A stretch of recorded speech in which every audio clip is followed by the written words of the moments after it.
XSFM입니다. I, D, W, K.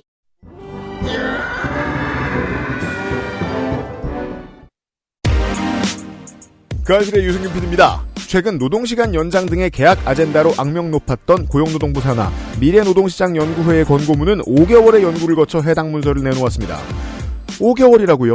짧게는 25년, 길게는 50년 된 문제를 5개월에 해결하려 든 윤석열 정부의 노력의 결과에 대해 23년 첫 주말에 그것은 알기 싫다에서 이야기해 봅니다.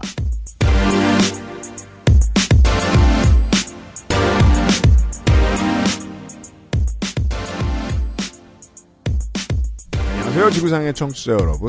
노동계약의 현장에서 전해드리는 그것은 알기 싫다 486회 토요일 시간입니다. 윤세민 에디터가 바깥에 있었습니다. 계속. 네, 안녕하십니까. 윤세민입니다. 요거는 제가 뉴스 아카이브 시간에 한번 말씀을 드렸죠. 네. 근로시간 늘리는 거는 구체적으로 적고 나머지는 방법을 모색하겠다. 네.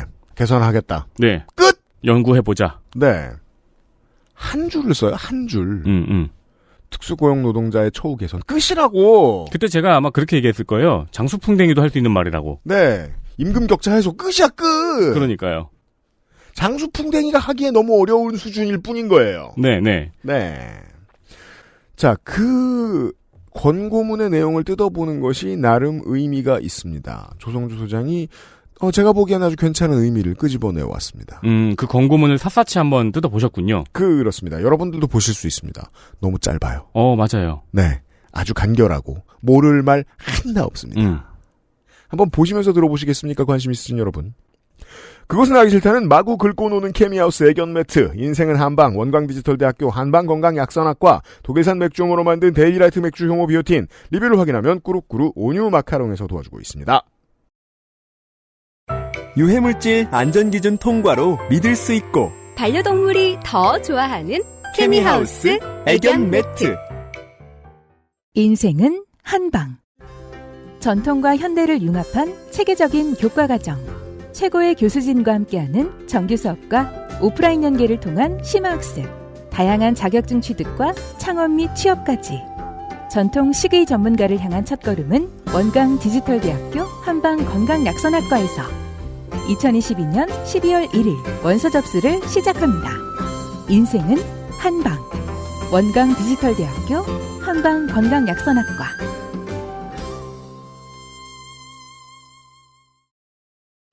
첨가물을 더해 맛을 만들어내면 유통기한이 늘어나요. 재료를 아끼고 레시피를 바꾸면 이익이 늘어나요.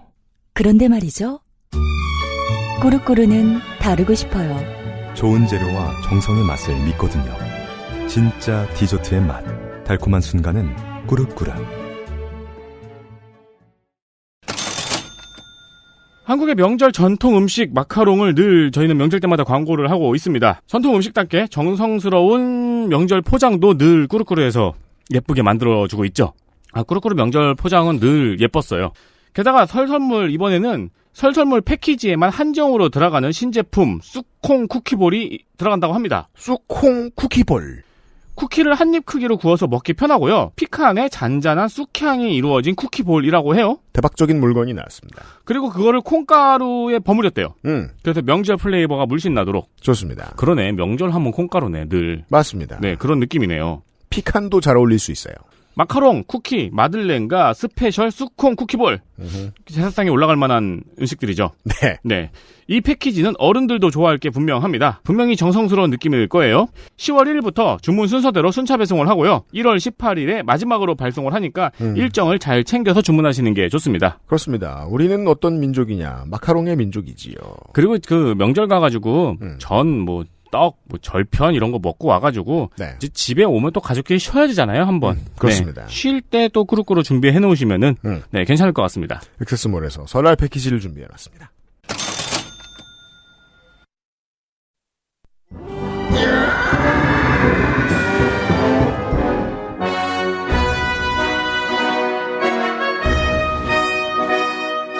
학구적인 정치 탐방 시사 아카데미.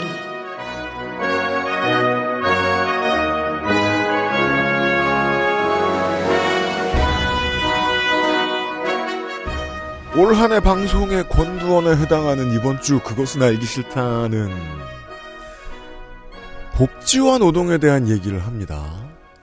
복지는 아무래도 한 몇 년 이제 우리나라 정부가 버려버릴 것 같으니까 잊지 말고 있자는 의미에서 떠들었던 거고 북소장님하고. 다만 이제 조금 다른 점은 이제 노동은 정치 밀당의 주요 이슈로서 떠올랐습니다. 작년 말에 놓친 중요한 키워드 하나를 이야기하기 위해서 오랜만에 재미없는 시간을 갖도록 하겠습니다. 조성주 소장이 돌아왔습니다. 네, 반갑습니다. 오랜만입니다. 조성주입니다. 잘 지내셨어요? 아니, 뭐, 정신없이 지냈어요. 네, 작년 뭐, 가을, 연말, 뭐, 바쁜 일들이 많아가지고. 우리 못 보는 동안, 네. 조성주 소장은 이제 전국을 돌면서 어그로를 끌고 다녔는데. 맞습니다. 예. 어떻게 뭐, 성과가 있는 것 같습니까? 아니면 뭐, 돌만 맞고 다닙니까? 아니, 뭐, 어그로의 성과는 있는 것 같아요. 진짜요? 돌도 많이 맞고요. 그렇잖아요. 성과야, 그게? 아, 그럼. 아니, 뭐, 제가 이제 작년 가을, 겨울 뭐, 소식을 들으신 분들은 아시겠지만은, 노동시장 문제에 대한 이제 몇 가지 이제 금기처럼 돼 있던 것들을 꺼냈었는데, 네. 생각보다 뭐 정치권에서는 그렇게 뭐 화두가 되진 않지만, 오히려 화두는 뭐 윤석열 대통령이 만들어주고 있는 것 같고요. 그건 그렇습니다. 예. 근데 오히려 연구자들이나 뭐 노동계 활동가들이나 이런 분들한테는 이제 금기가 한번 깨졌으니까 네. 갑론을박이 뭐 오가고 있는 것 같아요. 네. 네, 그런 상황입니다. 근데 오늘 뭐 얘기하겠지만은 윤석열 정부도 사실은 제가 주장했던 내용에 비슷한 내용을 사실 얘기하고 있는 게 있거든요. 네. 그래서 이런 부분들에 대해서도 한번 우리가 짚어볼 필요가 있겠다 이런 생각을 좀 하고 있습니다. 네. 제가 이제 조성주 소장을 전혀 모르는 지인으로부터 들었던 얘기가 지난 조성주 소장이 우리 방송 안 나오던 동안 어떻게 살았는가를 가장 짧게 압축적으로 줄여줍니다. 네. 오래된 민주당원들이 10년 전에 박지원 전 장관 바라보듯 오래된 정의당원들이 지금 조성주 보고 있다. 아, 그게 무슨 말이야? 그러니까 네. 이제 기둥뿌리를 뽑을 사람이다. 라고 보고 모르겠어요. 네. 네. 그런 소감도 있고요. 아무튼 그 얘기를 할 거 아니고요. 네. 오늘은 네. 예, 저하고 윤세민 에디터가 잠깐 얘기한 적이 있었습니다. 복고 노동탄압연구회처럼 보이는 곳이 있는데 이름이 미래노동시장연구회더라. 네, 그렇습니다. 네. 예정돼 있었던 스케줄이죠. 이제 작년이 됐는데 12월 12일에 이제 고용노동부 산하의 미래노동시장연구회라는 전문가 그룹이 한국의 노동시장 개혁을 위한 이제 일종의 권고문 같은 것을 발표했어요. 이게 이제 보도자료들만 보고 있으면 저 경총의 연구 용역 같은데 고용노동부 산하입니다. 네, 그렇죠. 그러니까 대통령 국정과제로 지시를 받아서 고용노동부에서 전문가 그룹을 구성을 했고 그게 약 한 길게 보면 6개월 처음 논의된 것부터 하면 6개월. 근데 어쨌든 짧게는 실제로 활동한 것은 7월에 발족해서 12월에 권고문을 냈으니까 뭐 한 5개월 정도, 네, 5개월 정도 실질적인 활동을 하고 한국의 노동시장 개혁에 대한 이제 권고문을 전문가 그룹이 발표하는 형태를 가졌죠. 그리고 12일 날 발표했으니까 12월 작년 그리고 바로 다음 날 윤석열 대통령이 직접 그 권고문의 제안을 받아들여서 아주 깊이 검토하겠다. 사실상 이제 수용 의사를 네. 밝혔다고 봐야죠. 예정돼 있던 이제 스케줄입니다. 그러니까 미래 노동시장 연구에 좀 이따 이제 조문들이나 권고문들을 조금 뜯어보겠지만 거기서 이제 권고안을 냈던 그러니까 주요 과제하고 추가 과제 이렇게 두 개로 챕터를 나눴는데 네. 이 주요 과제에 관련된 부분들은 애초에 윤석열 대통령이 이제 윤석열 정부가 출범하자마자 대통령이 이제 강조했던 두 가지 노동 시간하고 임금 체계 관련된 부분을 사실상 이제 뭐 그대로 받아서 낸 거기 때문에 평가를 조금 하자면 뭐 대통령이 원하는 내용을 써줬다. 앞에 두 부분은. 그렇죠. 그렇게 볼 수 있을 것 같고 앞에 두 부분에 대한 평가 조금 이따 이제 한번 짚어보고요. 그다음에 이제 두 번째 챕터인 추가 과제 같은 경우는 대통령이 원하는 바를 써줬다기보다는 나름 우리가 좀 고민해볼 지점들을 좀 담고는 있다. 그렇습니까? 예, 그런데 좀 허무하다. 뭐 이렇게 얘기할 수 있을 것 같아요. 그냥 총평을 미리 하자면. 그러니까 문제를 다 알고 있지만 어떻게 그럼 그 문제를 해결할 것이냐. 이 답은 내놓지 않은. 그러니까 권고문에 뭐랄까요. 이것이 문제다라고 지적은 있는데 그래서 어쩌겠다는 거냐는 없는. 그래서 어쩌는 게 좋겠다라고 가장 많이 말해놓은 건 업무 시간을 늘리는 것 정도였던 것을 제가 기억을 하고 있고 네. 타임라인을 다시 한 번만 좀 정리해 봅시다. 고용노동부가 작년 6월에 노동시장 개혁 추진 방향을 내놓고 그 다음 달에 미래노동시장 연구회를 만들어냅니다. 네. 5개월 동안 연구를 하면 뭐 얼마나 합니까? 10년 걸리고 20년 걸리는 거. 어제 부소장이 얘기하는 거 들으셨잖아요. 5개월 만에 무언가를 내놨고 대통령이 조합 빠르게 가를 한다는 건 오래전부터 생각했던 일이거나 아주 믿을만하다고 생각하는 주변 사람들이 이미 권해놨기 때문에 대통령의 입안과 머릿속에 집어넣어 놓았기 때문에 정해진 어떤 수순을 글로 옮겨 적어주는 정도의 역할 이상 했을 것이라고 기대하긴 어렵습니다. 결과적으로. 네, 잘 지적해 주셨듯이 사실 5개월 동안 무슨 새로운 연구를 할 수 있다는 건 뭐 누구도 믿지 않을 거예요. 네. 네, 이건 연구를 했다기보다는 기존의 연구는 이미 다 되어 있는 거고요. 네, 솔직히 말씀드리면 대부분의 여기에서 이제 권고문에서 다뤘던 내용들이 연구는 이미 세부적으로 많이 다뤄져 있는 것이고 그 중에서 이제 취사 선택을 한 거죠. 네, 연구회가 5개월 동안 이런 것들을 지금 정부가 고용노동부가 또는 윤석열 정부가 지금 했으면 한다. 앞으로 좀 검토해봤으면 한다. 뭐 사실 이런 내용이라고 볼 수 있어요. 그래서 네. 뭐 새로운 내용이 담겨져 있다 이렇지는 않습니다. 그렇게 봐야 될 것 같고 문제는 이제 그 5개월 새로운 연구나 이런 것 또는 뭐 새로운 문제의식을 도출한다 이렇게 하기보다는 기존에 있는 것들을 이제 종합한 수준이기 때문에 가장 이제 문제가 되는 것은 실제 현장의 의견을 얼만큼 들었냐. 이런 지점에서 5개월이라는 시간은 생각보다 짧거든요. 네. 이 전문가 교수들이 다 모여가지고 일주일에 한 번 회의를 한다고 하더라도 5개월이면 그죠. 기껏해야 이제 20번이고. 이게 뭐 수능 출제하는 선생님들처럼 5개월 동안 어디 가둬놓고 연구만 하게 시켰을 리도 만무하고. 네, 그렇습니다. 그래서 굉장히 그런 내용적인 부분 좀 이따 또 말씀드리는 이제 방법론적인 해결책. 사실 이게 중요한 건데 정리를 해보자고요. 그러니까 이제 미래노동시장 연구회가 내놓은 이 권고문에 이제 주요 과제와 추가 과제 챕터 2개로 나눠져 있다고 제가 말씀을 드렸습니다. 주요 과제는 이미 이제 경총이나 전경련에서 이제 뭐 일종의 이제 주문을 한 내용에 대한 답을 하고 있는 거예요.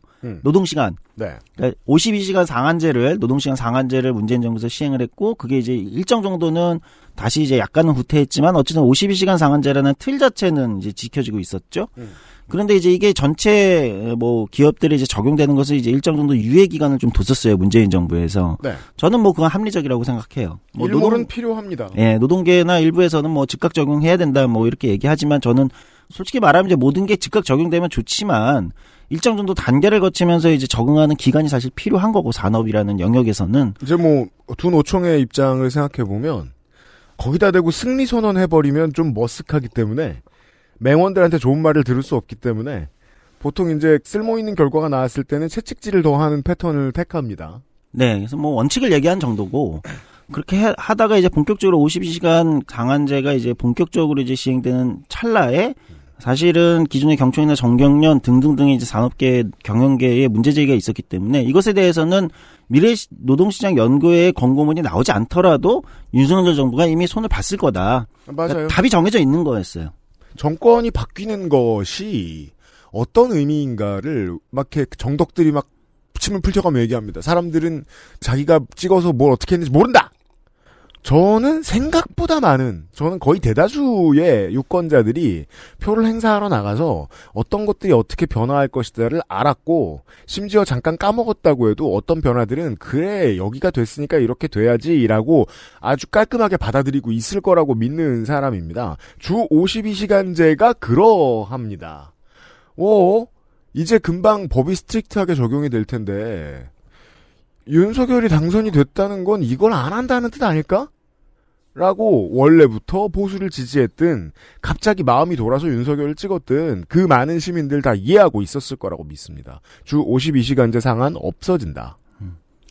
그래서 이제 결론적으로는 요 부분은 이미 뭐 정부가 방향성을 잡아놓은 상황이어서 그냥 그거에 대해서 이제 맞춤형으로 이제 권고문을 써줬다 이렇게밖에 볼 수 없는데 실제로 이제 그게 주인공이라고들 메이저 언론들이 많이 평가를 했습니다. 이 미래노동시장 연구의 활동 중에서는. 네, 맞습니다. 네. 사실 좀 더 좀 냉소적으로 얘기하면 그게 전부인 거예요. 일종의 그거에 이제 뉴스프로가 시간이 없으니까 최고의 한 줄만 들려줘야 될 거 아니에요. 결국 주 52시간이 사라진다, 뭐 62시간이 어쩌고, 69시간 어쩌고 저쩌고 이 얘기 말고 미래노동시장 연구의 권고에서 기자들이 발췌하는 부분 거의 없었습니다. 네. 그래서 오늘 방송을 제가 하게 되는 건데요. 그렇습니다. 그 나머지를 한번 보자는 거예요. 네. 이 부분은 저는 저도 내용적으로 반대하는 거고, 언제부터 우리가 주 52시간 상한이라는 개념 주에 12시간 연장 근로를 하는 건데, 그것으로도 부족하다. 사람을 갈아 넣는 게. 그럼 하루에 거의 3시간씩 연장 근로를 하는 거잖아요. 네. 근데 그것으로도 부족하다. 이렇게 얘기하는 사회로 언제부턴가 퇴보됐는가. 붙여서 말씀드렸잖아요. 프랑스 극우는 지금 주 44시간제 밀어붙이느라 욕먹고 있다고. 네. 자, 그래서 그 부분에 대해서는 워낙 많은 비판과 문제 지점들이 지적된 게 있으니까 그거는 좀 넘어가고, 두 번째 주요 과제에서 얘기했던 것은 임금 체계였습니다. 이 부분은 이제 디테일한 거는 나오진 않았지만, 네. 디테일한 걸 내기 어렵죠, 사실은 임금 체계는. 네. 그럼에도 불구하고 방향성에 대한 건 이미 윤석열 대통령의 언급도 있었고, 언급도 있었고, 그렇게 해서 이제 이 부분은 크게 나왔습니다. 그러니까 방향성이 나온 거죠. 결국은 이제 직무 성과급을 도입했으면 한다라는 걸로 이제 요약을 할 수 있을 것 같아요. 네. 근데 보수가 이 시나리오를 어떻게 짰는지는 직접 좀 읽어드리면서 이걸 한번 보시죠. 임금체계 항목을 조금만 제가 좀 봐드리겠습니다. 임금체계 제목입니다. 소수가 아닌 다수를 위한 공정한 임금체계. 자, 이 공정이라는 단어는 그냥 대통령이 넣어주십사 했을 테니까 넣은 단어일 거고요. 눈에 띄는 건 소수가 아닌 다수죠. 어떤 소수를 탄압하고 싶은 생각이 있는 겁니다. 보수의 입장을 만약 대변한다면. 다른 나라와 비교하면 우리 기업의 임금 체계에서 연공의 영향은 압도적이며 이는 임금의 하방 경직성을 확대해 기업의 신규 채용 기회를 제약하고 있습니다. 연공형 임금 체계는 다수에게 불공정합니다. 이는 연공의 안정적 누적이 가능한 계층에게 배타적으로 유리합니다. 윤호조 대기업 사업장에 종사하는 정규직 남성의 임금이 높은 이유는 연공 축적이 가능한 유일한 계층이기 때문입니다.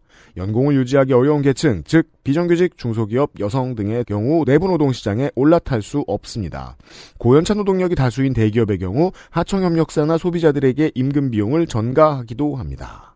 대기업 대비 중소기업 임금은 56.3%, 남성 대비 여성 임금은 69.6%, 정규직 대비 비정규직 임금은 72.4%에 불과합니다. 임금의 연공성이 큰 기업일수록 비정규직 비율이 높고 기업 내 정규직과 비정규직 간 임금 격차가 크게 나타납니다. 자, 보수의 시각이라는 말씀을 드렸기 때문에 이런 식으로 해석을 바라보시는 게 도움이 됩니다. 보수가 봤을 때 어떤 방식으로 돈을 아끼려고 하지? 이 앞에서 기업의 책임 같은 거는 별로 보이지 않는다는 특징 정도는 제가 읽을 수 있어요. 네. 그래서 그 부분만 지금 발췌를 해서 읽어주셨는데, 네. 솔직히 말씀드리면은 그 부분에 관련돼서는 진보 보수를 떠나서 사실은 맞는 말이기 때문에 이견이 별로 없어요. 그냥 현상이기 때문에. 맞아요. 그래서 제가 이제 뒤에서 무슨 생각을 하는지 자꾸 말씀드리는 거예요. 대책을 어떻게 내놓을지 걱정할 뿐이죠. 이게 거기에 포인트가 있는 거예요. 진보 보수를 떠나서 모두가 공히 인정하는 그냥 현상이기 때문에, 이건 이제 일종의 과학적으로 증명된 현상이어서 중소기업이나 이런 곳은 임금체계 자체가 없고 전체 기업의 62%에 달하는 100인 미만 기업의 62%가 임금체계 자체가 없고, 그러니까 이제 그냥 사장이 마음대로 정한다는 거죠. 그러니까 이 내용들도 지금 미래노동시장 연구에 권고한 추가 자료 설명문에 다 들어가 있는 내용이에요. 그러니까 그게 문제다. 그러면 이제 대기업 정규직들은 연공형 임금 체계를 갖고 있는데 이 연공 서열이 강한 호봉제라고 대표되는 임금 체계가 점점 세지면 세질수록 대기업들이 외주화를 많이 하고 비정규직을 더 많이 쓰더라. 이것도 역시 연구로 결과로 이미 드러난 거여서 사실 이런 연구들은 대부분 진보적인 학자들이 다 했습니다. 오랫동안.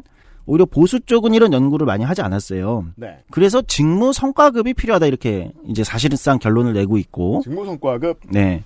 그리고 대통령 역시 직무 성과급을 이제 언급하고 있습니다. 네.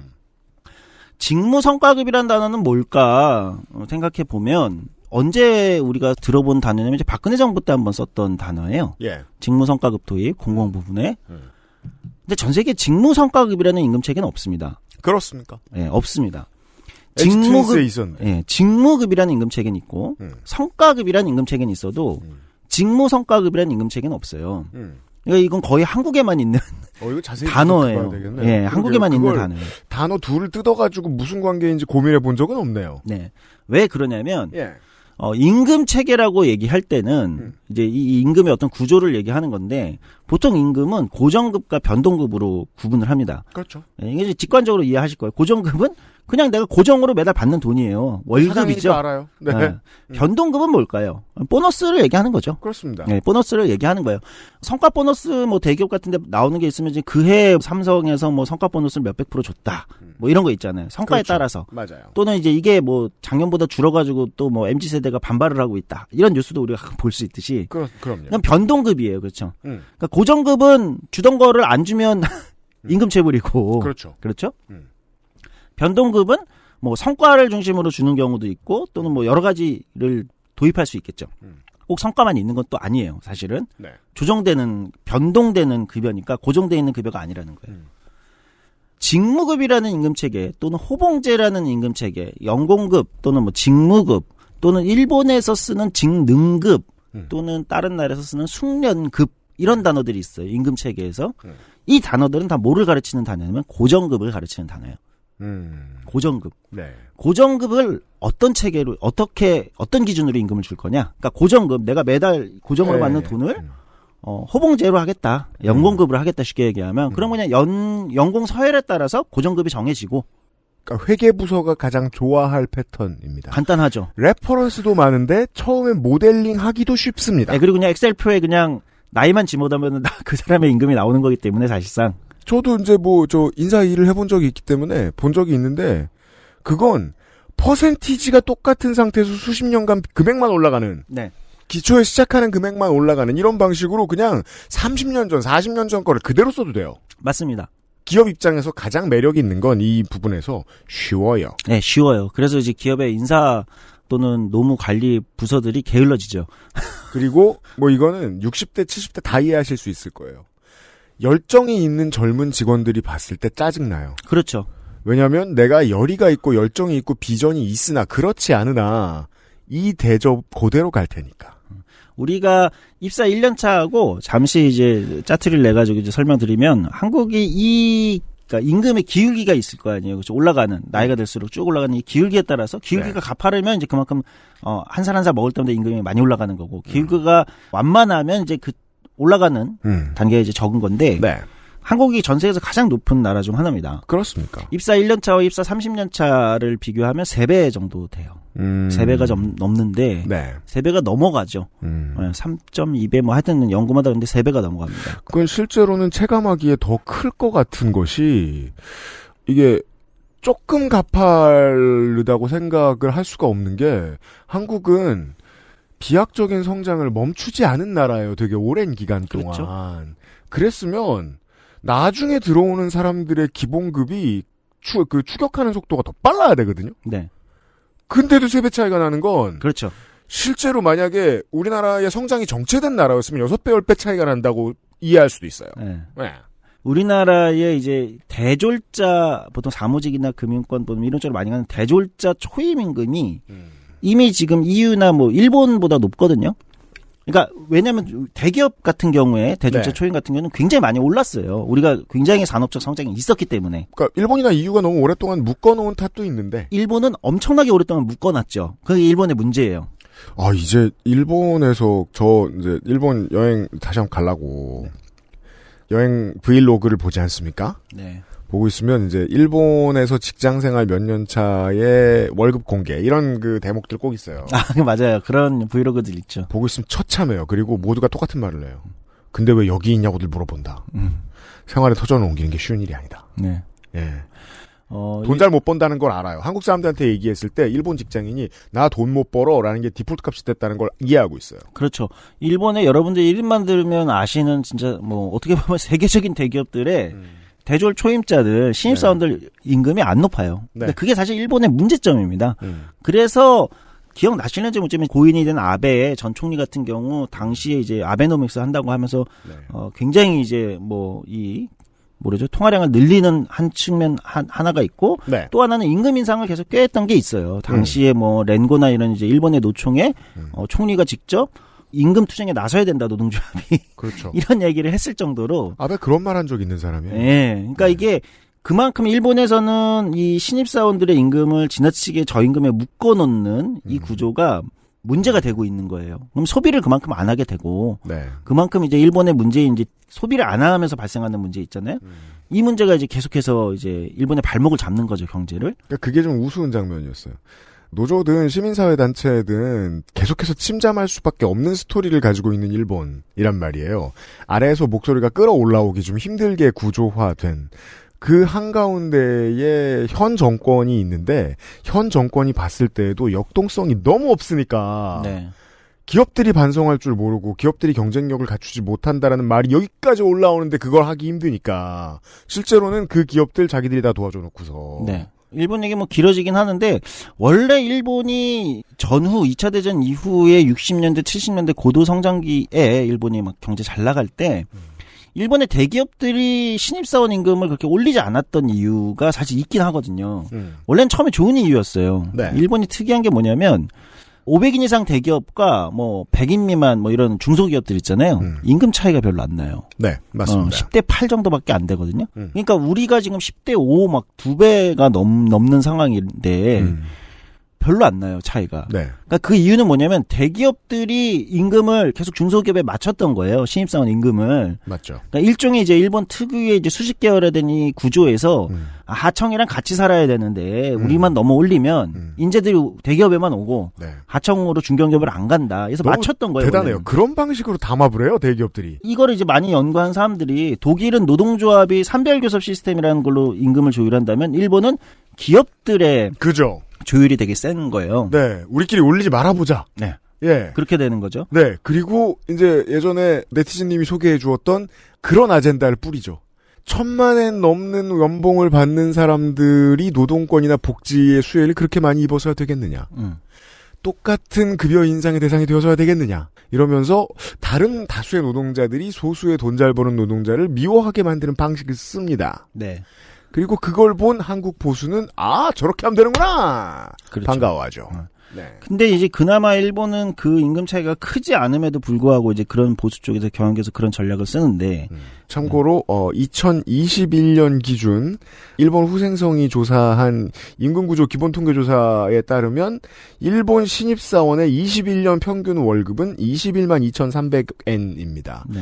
요새 1대밖에 안 되죠. 네. 200만 원이라는 겁니다. 그렇죠. 놀랍죠. GDP가 우리의 경제 규모가 3배에 달하는 나라인데. 네. 대학원을 졸업하면 25만 엔입니다. 네. 그러니까 얼마나 낮은지 아마 체감이 되실 거예요. 지금 이 수치를 들으면. 네.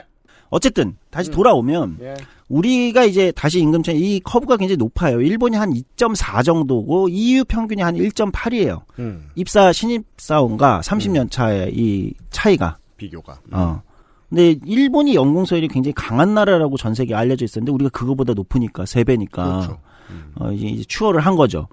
어쨌든 뭐 그거는 우리가 또 생산성이나 뭐 하여튼 뭐 우리의 기업들의 성장 배경도 있었던 거고 네. 뭐 그건 이제 과거니까 오늘은 임금만 다룰 건 아니어서 넘어가겠습니다. 네. 어쨌든 다시 돌아오겠습니다. 그러니까 직무성과급이라는 건 존재하지 않는다. 그런 임금체계는 전 세계 어디도 없습니다. 그러니까 임금체계의 가장 기본은 고정급을 뭘로 할 거냐예요. 고정급을 뭘로 하느냐. 아니 그렇지 않겠어요? 나의 임금인데 월급인데. 네. 그럼 이제 고정급 내가 뭐 매달 고정으로 무조건 받는 돈이 얼마야? 네. 이걸 어떤 기준에서 받아야 돼? 이게 임금체계의 기본입니다. 하지만 시사 아카데미에서 우리는 옛날부터 한참 여러 번 얘기했었습니다. 대기업이 사별교섭을 하기 시작하면서 나타났던 피해. 사측은 고정급을 많이 주면 아까 처음에 말씀하셨죠. 떼먹으면 체불이 되니까 네. 고정급이 커지는 건 디폴트 부담의 값이 커진다는 거니까 그게 싫었고 노조는 아무튼 우리 회사 직원들이 많이 받으면 됐고 네. 그래서 고정급을 그냥 두고 성과급을 어마어마하게 늘렸다. 네, 그런 방식을 많이 취해왔죠. 네. 그리고 보너스는 세금을 안 떼잖아요. 그렇죠. 네, 기업 입장에서 이제 세금을 절약하는 방식으로 서로의 이제 일종의 이제 그런 구조가 있었는데 네. 다시 돌아오면 그래서 직무성과급을 이 임금체계 이 불공정한 또는 불합리한 한국의 임금 불평등 문제에 대한 대안으로 제시를 하지만 직무성과급이라는 건 존재하지 않는다. 그런 건. 그래서 직무급을 할 거냐, 연공급을 할 거냐는 구분할 수 있어요. 네. 그거는 선택할 수 있다고 생각하고, 뭐 저는 이제 공공연히 여러 곳에서 얘기했지만 저는 이제 직무급 논자기 때문에 한번 말씀하신 적이 있습니다. 직무급으로 가는 게 맞다. 근데 직무급이라는 거는 이제 그러면 가장 대표적인 직무급은 어떤 거냐? 미국 방식이 있고 독일 방식이 있을 거예요. 근데 미래노동시장 연구에는 직무성과급이라고 얘기하면서 어떤 방식인지는 잘 얘기하지 않아요. 관심이 없는 거예요. 알면서 얘기 안 하는 걸 수도 있어요. 네. 그러니까 미국은 직무급을 어떻게 정하냐, 고정급을 직무급으로 하는 나라라고 분류가 되는데 시장에서 정해요. 시장에서 뭐 회계는 이 정도 받아. 예를 들면 뭐 이런 거예요. 네. 그게 이제 기업들이 다 비슷하게 이 직무는 이 정도 받습니다. 이게 약간 정해지는 거예요. 시장의 어떤 이 수요 공급으로 정해집니다. 네. 그럼 뭐 블라인드 앱 같은 데서 이 회사 이 직무원데 돈 조금 준다? 네. 소문나고. 네. 예, 시장의 평형을 찾아주는. 네, 사람도 이제 그 직무별로 뽑죠. 네. 그러니까 우리가 직무급을 한다는 건 직무의 사람을 뽑는 거기 때문에 공채를 하지 않죠. 그렇죠. 헤드헌터를 쓰죠. 네. 그게 이제 다른 거죠. 네. 독일은 뭐 산별로 정하긴 하나요? 맞아요. 독일은 그렇겠죠. 네. 이 직무급을 어디서 정하냐? 네. 기업에서 정하는 게 아니고 어허, 기업 밖에서 기업이? 정하는. 네. 기업 밖에서 정하는 거죠. 그러니까 우리는 임금은 기업 안에서 나와 회사가 정한다. 또는 기업 안에 있는 노조와 회사가 정한다고 생각하잖아요. 아니에요. 네. 독일은 기업이 정하지 않습니다. 우리 옛날에 얘기했던 거의 심화 과정이네요. 기업이 정하지 않을 때, 개인과 기업이 정하지 않을 때 어떻게 정해줄 수 있을까? 네. 그걸 이제 노조가 하는 거예요. 이게 우리한테 알려져 있는 산별교섭이라는 겁니다. 그러니까 산별교섭이라는 게 예를 들면 이런 거 있잖아요. 한국에서도 산별교섭이 필요하다고 많이들 주장했잖아요. 맞아요. 한국에도 산별교섭이 필요합니다. 근데 이제 조금 구체적으로 얘기해 보자고요. 산별교섭을 하면 그럼 임금은 어떻게 정하나요? 그럼 이제 여기서부터 이제 되게 구체적으로 상상을 해보자고요. 그럼 이제 많은 분들이 의외로 이렇게 생각하시는 분들이 많더라고요. 어떻게요? 제가 진보 정당이나 이런 쪽에 계신 분들하고 얘기해봐도 또는 뭐 정치권에 계신 분은 그럼 그래요. 독일 산별교섭 좋죠. 그러면 산별교섭하면 임금은 어떻게 정하냐? 그러면 산별 노조가 있을 거 아니에요. 그럼 산하에 지회들이 있을 거 아닙니까? 뭐 현대차 지회도 있고 기아차도 있을 거고 그다음에 뭐 작은 이제 제조업들도 있을 거고 쭉 있을 거예요. 그러면 산별 노조가 올해 현대차는 3% 인상. 기아는 2%, 만도 뭐 위니아는 1.8%. 그렇게 산별 노조가 이렇게 정하고 정할까요? 생각한다. 예. 아니 레퍼런스를 누가 아무도 얘기 안 해줘요? 그렇죠. 그러니까 레퍼런스에는 관심이 별로 생각보다 많이 없었던 거예요. 이게 한국 정치의 너무 재밌는 점이에요. 보수가 심각하게 막아설 것 같으면 모두가 그 고민을 안 하는 경향들이 덜어 있어요. 네. 소리상 선생하고 우리가 그 경찰국 신설에 대해서 왜 미친 듯이 나서서 반대하지 않는가를 논의하면서 했던 얘기란 말이에요. 저는 결국 힘의 밸런스를 모두가 냄새 맡을 수 있다면 이건 한국 같은 보수적인 사회에서는 어차피 될 거야, 어차피 안 될 거야라고 생각하고 그냥 더 공부하지 않기로 포기하는 게 아닌가라는 생각이 들 때가 있어요. 네. 그런 게 어딨어? 교황이야? 그러니까 제가 볼 때는 네. 그러니까 우리가 이제 구호는 되게 세게 있는데 산별 교섭을 가야 된다. 산별 노조를 해야 된다. 독일식 산별 교섭을 해야 된다. 근데 이제 그러면 독일식 산별 교섭의 내용은 뭐냐? 에 대해서는 생각보다 많은 관심이 없었던 거예요. 이제 그 얘기해야 되는 거죠. 네. 근데 이제 그게 이제 구체적으로 어떻게 하냐 그럼 독일이 뭐 지멘스는 3%, 독일 뭐 예를 들면 독일 금속 노조 이게 메탈이 올해 뭐 지멘스는 3%, 어디는 뭐 2% 이렇게 정하는 게 아니고요. 그럴 리가 없잖아요. 예를 들면 이런 거예요. 독일의 서비스 노조가 있습니다. 공공 서비스 노조 베르디는 백화점 분야를 하면 백화점 분야의 서비스 분야 1만 8천 개의 직무에 임금을 정해요. 그러니까 직무가 18,000개, 뭐 콜센터도 있을 거고 고객 응대도 있을 거고 뭐 청소 분야도 굉장히 나뉘겠죠. 한 1만 8,000개 중에 직무마다의 임금을 정해요. 독일 산별 노조의 기준임금에 여기는 115%, 여기는 100%, 뭐 어디는 더 위험한 업무가 있을 수 있죠. 어렵고 이 직무가 더 어렵고 위험하다. 예를 들면 요즘에 콜센터 정말 힘들다. 왜냐면 감정노동이라는 새로운 이슈가 등장하고 이게 육체노동 이상으로 너무 힘들다. 뭐 산재 비율 같은 걸로 산출해내서 난이도. 네. 난이도가 높아. 이거 이전이랑 달라. 그러면 기준임금의 130%. 뭐 그러면 이제 사측에서는 그 경영자 쪽에서는 그런 자료들을 내겠죠. 그래서 이 포지션이 어느 정도 회사의 순수익에 기여했는가 같은 그렇죠. 걸 내고 법정 투쟁 같은 걸 판사 대신에 가운데 산별노조가 앉아있는 무언가를 하는. 거기서 이제 그게 교섭이에요. 이 기준임금을 서로 주장할 거 아니에요. 그러면 뭐 사측에서는 아까 얘기했듯이 근데 거기는 실질적 생산성이 낮다. 그래서 130%는 못 받아들이겠고 한 120이다. 그러면 노조에서는 아니다. 여기 산재 비율이 높다. 최근에 정신적 산재가 굉장히 크다. 뭐 예를 들면 이렇게 하면서 정해지는 거예요. 한국에서 왜 안 하려고 하는지 알겠네요. 왜 관심 없는지 알겠네요. 그렇죠. 너무 힘들고요. 네. 해본 적 없고요. 네. 합리적인 토론과 합의를 믿지 않아요, 모두가. 네, 맞습니다. 그러다 보니까 우리는 기업 안에서 임금을 정하잖아요. 그러니까 어떤 회사에 다니냐가 얼마를 받느냐를 결정하는 거죠. 근데 독일식 시스템, 이 산별교섭 시스템 또는 직무급 시스템이라는 건 어떻습니까? 어떤 회사에 다니는지는 중요하지 않습니다. 그리고 직무급의 가장 큰 특징은 뭐냐면 이거 사회적 직무급이라고도 표현하는데 이 시스템의 가장 큰 특징은 뭐냐면 사람을 보지 않는다는 거예요. 전문적인 용어로 속인적 임금이 아니다 이렇게 얘기하거든요. 속인적 임금이 아니다. 그러니까 그 직무를 하고 있으면 그게 남성이든 여성이든 트랜스젠더든 아니면 노인이든 아니면 고양이가 하고 있어도 그 임금을 주는 거예요. 임금은 직무에 주는 거지 사람에 주는 게 아니다라는 거예요. 이해하셨습니까? 네. 네. 그런 겁니다. 노동의 돈. 이 차이가 굉장히 크죠. 그러니까 어떻게 됐냐면 사람별로 갖고 있는 차이가 그 일을 하고 있다면 고졸이든 대졸이든 상관없이 그냥 정해진 기준임금 뭐 130% 이게 받는 거예요. 연공급은 그 사람의 돈. 사람에 주는 거죠. 예. 네. 그리고 한국이나 이런 데서는 거기에 이제 학력 요소가 많이 작동하죠. 한국, 일본 그렇습니다. 중국도 그렇고. 한국. 어쨌든 직무에 주는 거를 직무급이라고 하는 거예요. 그리고 그것을 기업에서 정하는 게 아니라 기업 밖에서 정한다. 따라서 이런 겁니다. 이제 한국의 경영계가 이렇게 예측할 수 있습니다. 이 문제에 대한 공부를 우리나라의 노총보다 더 열심히 하지 않았을까? 네, 라고 저는 냄새가 납니다. 왜냐하면 그 미래가 우리에게 다가올 수 있다라고 생각하면 기업의 입장에서는 올 한 해의 일을 아무리 열심히 해도 순수익의 폭을 결정하는 몫의 절반 정도는 노총이 가져가요. 산별노조가 가져가게 되는 거예요. 그 막강한 권력을 내준다? 죽고 말지. 내 눈에 흙이 들어가기 전까지는 안 돼.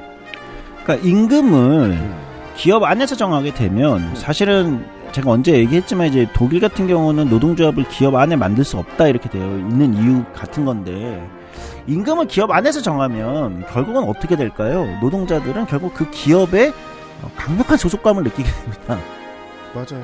네, 기업이 주는 거니까. 우리 이런 표현하잖아요. 회사가 나한테 월급 준다. 회사가 주는 거니까. 그러니까 이게 자본주의 시장에 조금 더 알맞고 내추럴하게 적응할 수 있는 패턴은 뭘까라고 생각해보면 회사를 사랑하기에 죽을 때까지 투쟁하는 것보다는 저 회사가 잘못했을 때 산별노조가 다 같이 한 소리를 내가지고 한 패턴으로 움직여서 그 회사가 망하게 길을 놔주는 거라고 생각해요. 네. 왜냐면 그렇게 했죠? 기술 인력의 국가적 유출은 없을 겁니다. 다른 회사들이 모셔가고. 네. XSFM입니다.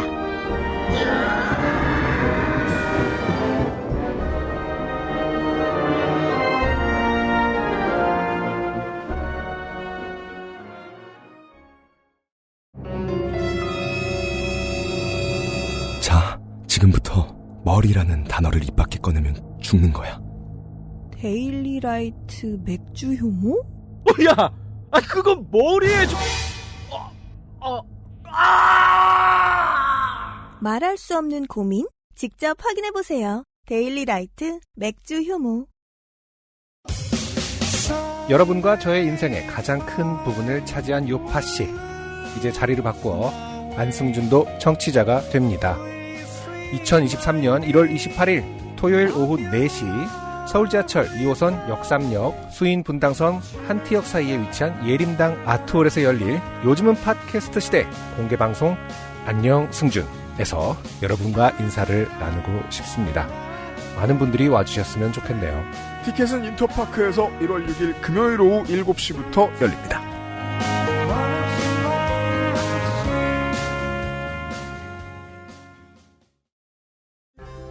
한약과 음식을 다스리는 약선 전문가를 육성합니다.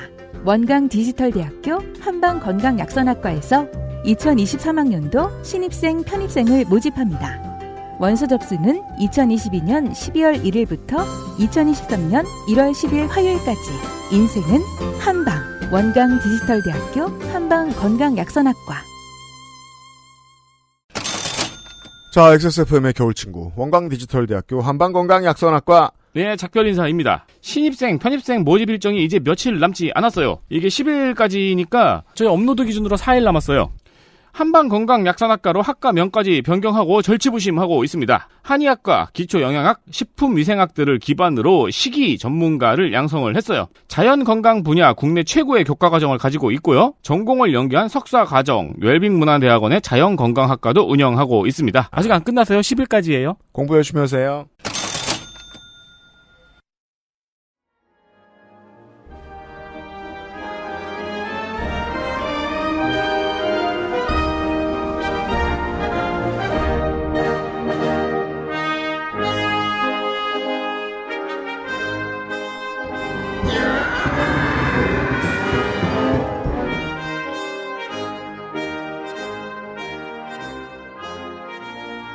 다시 이제 임금 얘기가 뭐 길어지고 있는데 좋아요. 이게 이제 직무급이라는 거예요. 독일식 직무급, 사회적 직무급. 근데 이제 다시 돌아오면 윤석열 정부가 또는 미래노동시장연구회가 직무 성과급을 해야 된다고 얘기하는데 그러니까 이 고정급을 결정하는 임금의 기본을 결정하는 이 직무급과 도대체 성과에 따라서 임금을 주는 성과급이 결합돼 어떻게 하나의 임금으로 결정되는 거. 두 개는 완전 다른 논리인 거예요.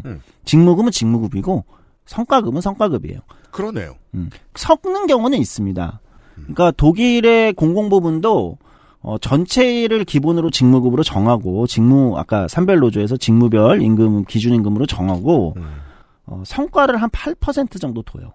뭐 산업마다 또는 차이는 있어요. 근데 독일의 공공부문 예를 들면 전체 노동자가 가져가는 임금의 성과급 비율이 성과로 받는 돈이 한 8% 정도 되긴 해요. 이거는 노동자들이 요구하기도 해요. 왜냐면 뭐 너무 똑같이 받으면 네, 그렇죠. 예, 그렇잖아요. 내가 어쨌든 더 일 많이 했는데 내가 더 생산성이 높은데 뭐 그런 차이가 생길 수 있으니까. 구인시장, 노동시장에 있어서 각 기업의 경쟁력의 운신의 폭쯤 되겠군요. 그렇죠. 저희 8% 채워드려요. 또는 노동자가 옆에 있는 다른 노동자들에게 생산성을 더 올리기 위한 일종의 약간의 경쟁적 보상 시스템. 근데 또 놀라운 건 그 성과급이 그 차이가 있을 거 아니에요. 성과가 높은 사람과 나는 별로 나지 않습니다. 예, 별로 나지 않아요. 그러니까 이게 일종의 경쟁 시스템은 아니에요.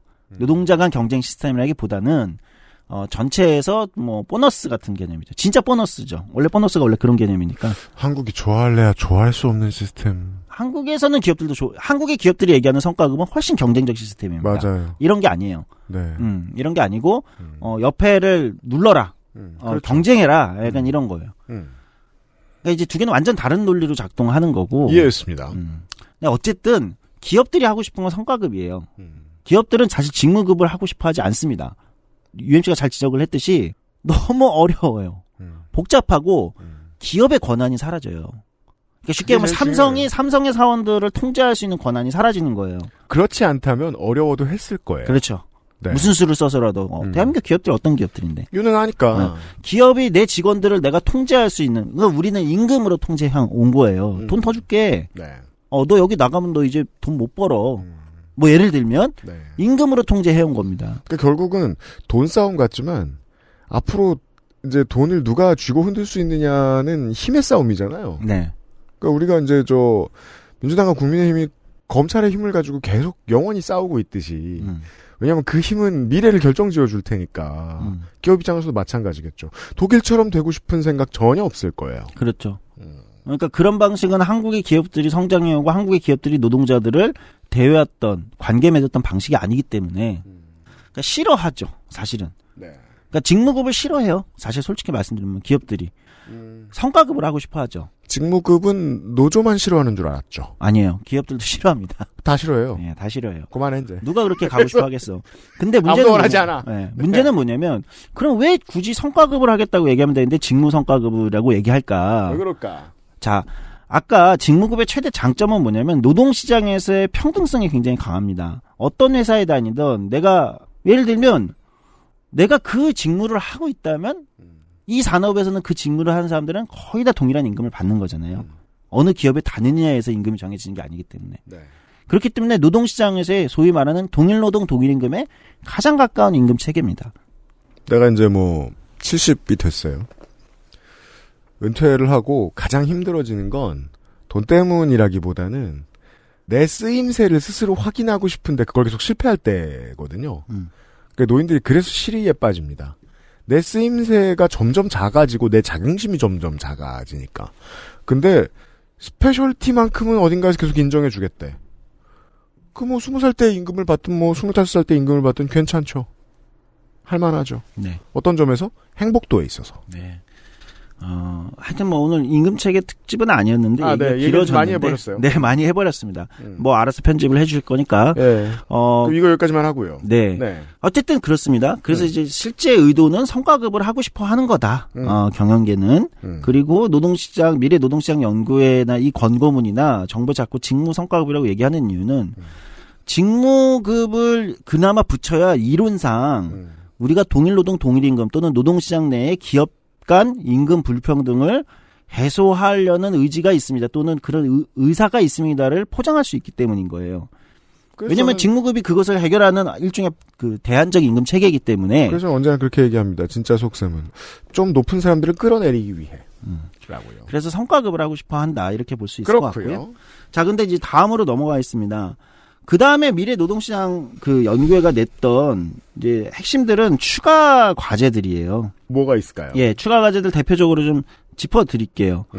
추가 과제들의 대표적인 것들은 어떤 게 있냐면 고용 형태, 기업 규모, 원화청 간 근로조건 격차 해소 및 상생 방안 모색, 5인 미만 근로기준법 적용 등 사각지대 해소 방안 마련, 동일가치 노동 동일임금 원칙, 실질적 구현 방안 모색, 플랫폼 종사자 보호, 파견제도 개선, 그 다음에 연차휴가 제도 개선, 그 다음에 노사 합의를 존중할 수 있는 다양한 법제 개선 방안 검토. 다 적혀 있어요. 네, 노동조합 설립 운영 단체 교섭 구조, 대체 근로 사용 범위 사업장 점거 제한 등 법제도 개선 검토, 그 다음에 저출생 고령화 등에 따른 노동력 감소에 대한 종합대책 마련, 직업능력 개발의 보편적 권리 보장, 고용 안전망 장비, 고용 서비스 고도화.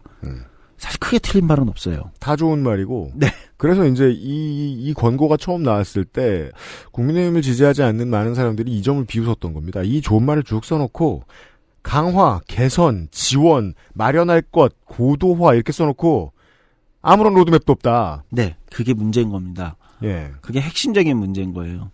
여기서부터는 조금 정치적인 어떤 논리나 이런 것들을 좀 얘기를 해볼까 합니다.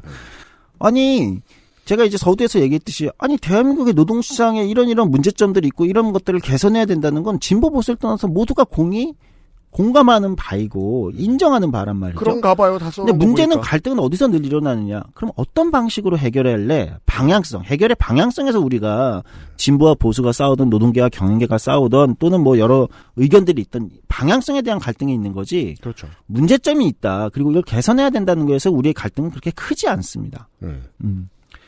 방향성에 대해서 내놓은 것은 딱 두 가지. 앞에 주요 과제, 노동시간 69시간까지 일하게 할 수 있게 하겠다. 그다음에 성과급 도입하고 싶다. 이 두 가지 외에는 진짜 우리 노동시장의 중요한 이 문제점들에 대한 해결의 방향성을 제시하지 않았습니다.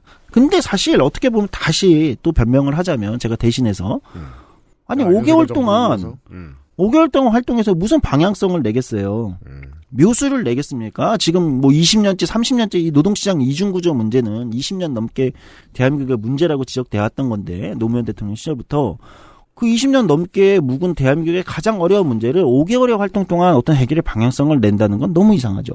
다시 처음에 했던 얘기로 돌아가게 되잖아요. 떨렁 5개월 가지고 이걸 하겠다는 건 실제로는 한두 가지 사측의 수건 사업을 풀어주고 나머지 아젠다들은 들러리 서겠다는 거 말고 뭐가 되겠느냐는 거죠. 바로 그 지점에 있습니다. 그게 이제 실망스러운 지점이에요. 자세히 읽어드릴게요. 여성이 경력 단절과 차별 없이 일할 수 있는 여건 개선, 청년의 노동시장 진입을 촉진할 수 있는 지원 강화, 고령자가 숙련과 경험을 활용하여 더 오래 일할 수 있도록 지원. 실제로 하고 있는 거 없잖아요. 이걸 부정할 수 있는 얘기들이 아니잖아요. 다 맞는 그렇죠? 말이고. 반대한다 이렇게 얘기할 수 있는 얘기들이 아니에요. 정부는 반대하는 것 같긴 합니다만 아무튼 적어놨습니다. 이렇게. 자, 그래서 사례를 하나 들어봅시다. 넷플릭스에 들어가면 더 크라운이라는 드라마가 있습니다. 네. 영국 엘리자베스 2세의 이제 임기가 아니죠. 거기는 뭐 재위. 재위 기간을 네. 중심으로 영국의 현대사를 다룬 시즌 아마 한 시즌 5까지 나왔나 지금. 그래요. 꽤 재밌는 드라마입니다. 뭐 익숙한 사람들 많이 남아요. 근데 이제 거기에 보면 1960년대 66년일 겁니다. 제가 뭐 연도가 틀릴 수는 있는데 영국의 산업계와 노동계를 가장 큰 충격, 그리고 지금 이제 작고 하셨는데, 엘리자베스 2세 여왕의 가장 후회하는 일로 꼽았던 비극이 일어납니다. 그러니까 에버벤이라는 영국의 탄광 도시에서 탄광이니까 찌꺼기가 나올 거 아니에요. 수많은 이제 탄광 쓰레기들이 우리나라 쓰레기산 같은 거 있죠. 그것처럼 그렇죠. 찌꺼기들이 모인 산이 만들어진 거예요. 근데 이걸 그냥 방치했던 거죠. 계속해서. 그렇죠. 이게 무너집니다. 그래서 아마 한 160명 정도, 140명? 수치가 정확하게 지금 헷갈리는데 네. 죽어요. 네. 그중에 116명이 어린아이들입니다. 학교를 덮쳤거든요. 그 산이 무너지면서. 쓰레기 산, 그러니까 탄광 쓰레기 산이 무너지면서. 네. 그러니까 어마어마한 이제 산업재해가 일어나 버린 거죠. 에버벤 참사. 1966년 10월 21일 지하자원의 보고인 웨일즈 남부의 소도시 에버벤에 쌓여있던 폐기물이 무너지면서 민가와 학교를 덮쳐 초등학생 116명, 어른 28명이 숨진 사건입니다. 당시 영국 정부는 참사의 전조가 될 많은 작은 사건들을 겪어도 폐기물 대책을 진행하지 않아 참사를 자초했고 유가족에게 보상 금액을 흥정할 뿐 관계자를 처벌하지 않았지요. 여왕은 참사 현장을 찾는 것을 망설이다 떠밀리듯 방문하며 당시 영국 정치와 행정이 보여준 무책임을 상징적으로 드러내기도 했습니다.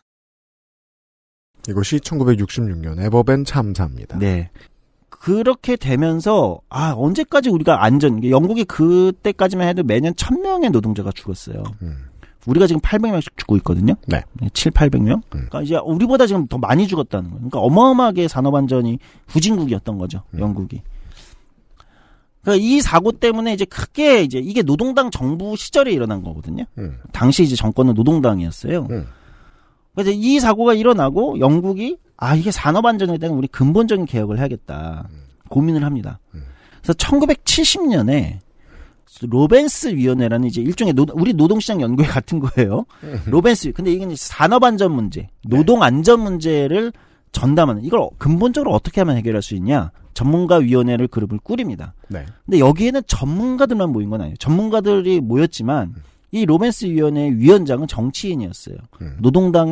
당시 노동당 서열 한 2위 또는 3위쯤 되는, 그리고 노조 출신, 그리고 이 노조 출신의 굉장히 이제 그 존경받는, 또는 한쪽에서는 비판도 많이 받았지만, 심지어 이 사람이 그 에버벤 사고가 일어났던 그 영국 석탄청의 사장이었어요. 네. 그러니까 사고의 책임자기도 했던 거예요. 어떻게 보면. 근데 이제 1970년 노동당점에서 로벤스 이 사람을 중심으로 해서 로벤스 위원회를 꾸리고 활동을 합니다. 근데 흥미로운 건 3년간 활동을 하거든요. 영국의 산업안전, 그러니까 우리 5개월이 아니라 3년 동안 활동을 해요. 3년. 그 3년은 어떤 정부 하에서 했냐면 보수당 정부 하에서 위원회가 해체되지 않고 다시 활동을 계속 이어갑니다. 정권이 바뀌었군요. 네. 그리고 보수당에서 다시 노동당으로 바뀌잖아요. 그리고 이제 보고서가 1972년에 내놓고 다시 노동당으로 바뀌어서 이 보고서의 실행을 1974년부터 영국 노동당 정부가 실행을 합니다. 8년 걸렸네요. 네. 그러니까 8년이 걸린 거예요. 산업안전에, 영국의 산업안전, 노동안전에 어떤 패러다임을 바꾸자.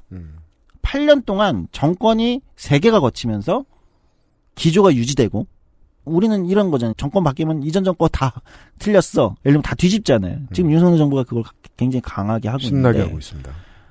정권이 3개 정권을 거치면서 8년 동안 사실상 운영되면서 실행된 거죠. 청취자 여러분, 어제 방송 기억해 보시라고. 소장님 어제 방송 들으세요. 네. 스웨덴이 영케어러에 대한 연구만 20년 했습니다. 실행을 얼마 전부터 했습니다. 걸리는 거라고요. 네. 네. 진짜 중요한 문제이기 때문에, 진짜 중요한 문제는, 그리고 진짜 심각한 문제는, 무거운 문제는 그만큼의 시간이 필요합니다. 5개월로 되는 게 아니에요. 그래, 5개월에서 얘기 끝났어요, 사실 좀. 네. 노동시장 이중구조라는 건 대한민국의 모두가 공히 인정하는 가장 크고 무거운 문제입니다. 그렇다면 얼마가 걸릴까요? 저는 솔직히 말씀드리면 청취자분들을 포함한 시민들도 그 시간을 기다려줘야 돼요. 당장에 해결해라. 우리 이제 이런 요구에 좀 익숙하잖아요. 우리 집회 나가면 즉각 해결해라. 뭐 예를 들면 당장 해결해라. 우리가 구호로는 집회에서 그렇게 얘기할 수 있습니다. 그러나 진짜 이 문제가 해결되는 데는, 또는 패러다임이 바뀌고 문제의 방향성이, 해결의 방향성이 잡히는 데는, 아까 로맨스 보고서가 8년 걸렸다고 했잖아요. 그리고 영국의 노동안전은, 영국은 선진국이 된 겁니다. 노동안전에 세계에서 가장 모범적인 선진국이 됐고, 그 로맨스 보고서는 지금까지도 지금 세월이 50년이 지났지만 지금까지도 각 나라죠. 심지어 한국의 산업안전 관련된 재판에서도 이 보고서는 매번 인용이 돼요. 노동계도 인용을 하고요. 경영계도 자기네 입맛에 맞게 인용을 합니다. 어쨌든 산업안전의 마그나카르타가 됐군요. 약간 그런 거죠. 네. 네, 그런 게 된 거예요. 기본적으로 대부분의 나라들에서. 그게 8년이 걸렸어요. 근데 우리는 5개월 만에 어떤 대안을 내놓을 수 있을 거라고 마치 대통령이 또는 장관이 그렇게 얘기하고 실제 아무 의미가 없는 해결 방향성이 나와 있지 않은 그런 보고서이고 문제는 뭐냐면 이 과정이라는 건데 왜 8년 정권이 3번에 거치면서 영국이 왜 그렇게 됐냐. 과정은 뭘까요? 합의의 과정이에요. 진보와 보수의 모두의 공이 이 문제를 진짜 해결해보자라는 합의의 과정과 그 시간이 필요한 거죠. 근데 우리는 그렇지 않잖아요. 특정 정권이 자기네가 밀어붙이면 될 수 있다? 중요한 문제일수록 그렇게 풀리는 문제는 없습니다. 제가 뭐 예전에 방송에서도 강조했지만 노동 문제나 한국의 이런 문제가 진짜 노동시장 이중구조 문제가 해결이 되려면 진보는 노동을 설득하고 보수는 기업을 설득해야 된다. 그러니까 진보는 노동을 변호하는 것만이 아니라 노동을 설득하고 보수는 기업을 변호하고 실드치는 것만이 아니라 기업을 설득해서 이게 만나지는 합의 과정이 있어야 사실 문제가 해결이 되는 거거든요. 근데 우리는 그렇게 하지 않는다는 거죠. 그리고 윤석열 정부는 굉장히 거창하게 어떤 문제들을 공정이라는 단어, 뭐 정의, 뭐 이런 단어를 내세우면서 이 문제를 해야 됩니다. 뭐 그러면서 뭐 3대 개혁 얘기하잖아요. 노동개혁, 교육개혁, 연금개혁. 근데 솔직히 말까요? 노동개혁만이 아니라 오늘은 이제 노동개혁을 다루고 있지만 교육이나 연금개혁도 노동개혁만큼 큰 문제입니다. 그 이상으로 큰 문제일 수 있어요. 그렇지 않나요? 그러면 그거를 어떻게 하겠습니까? 윤석열 정부. 그거 죄송하지만 저는 10년 걸리는 프로젝트라고 생각합니다. 민주적인 최소 기준에서 어떤 점이 이상하냐면 지금 정부가 주장하고 끌고 가고자 하는 것들이 노동개혁은 그냥 기업이 하는 말을 하는 거고요. 교육개혁은 교계와 사학이 하는 말을 그냥 하는 거예요. 네. 이건 여기엔 설득의 과정이 없어요. 그냥 신탁 혹은 대리인이지. 정권이. 그럼 누가 합의해줘요? 네. 그 합의와 그 치열한 토론과 논쟁과 합의의 과정의 시간도 필요하고 그 과정이란 게 필요하고 이 과정에는 당연히 당사자들이 필요합니다. 당사자들의 목소리가 합의해야 될 거 아니에요. 예를 들면 경총, 정경련, 민주노총, 항노총이 합의할 수 있어야 됩니다. 또는 시민단체 또는 시민들, 정당들이 합의할 수 있어야 돼요. 뭐 당연히 1, 2년 몇 개월 만에 되는 게 아니겠죠. 근데 마치 우리는 이런 것들을 순식간에 할 수 있는 것처럼 모두가 얘기하고 있고 당장 저는 반대 케이스도 있을 수 있다고 생각해요. 만약에 진보적 성향의 정부가 잡았는데 왜 당장 하지 않냐. 우리 또 이런 비판을 쉽게 할 수 있단 말이에요. 그 간접 체험은 민주정부 들어올 때마다 했습니다. 네. 저는 솔직히 말하면 소위 말하는 민주정부라고 얘기되는 그 정부들도 저는 솔직하지 못했다고 생각해요. 얘기했어야죠. 이 문제 오래 걸립니다. 1, 2년에 해결할 수 우리 정권 내에서 해결할 수 있는 문제 아닙니다. 왜? 그렇게 쉬운 문제가 아니기 때문에. 그렇게 쉬운 문제였으면 일어나지도 않았습니다. 문제가 되지도 않았죠. 그렇게 쉬운 문제였으면 1, 2년, 5년 안에 풀 수 있는 문제였으면 그건 문제도 아닙니다. 솔직히 말하면. 그건 문제가 되지 않았겠죠.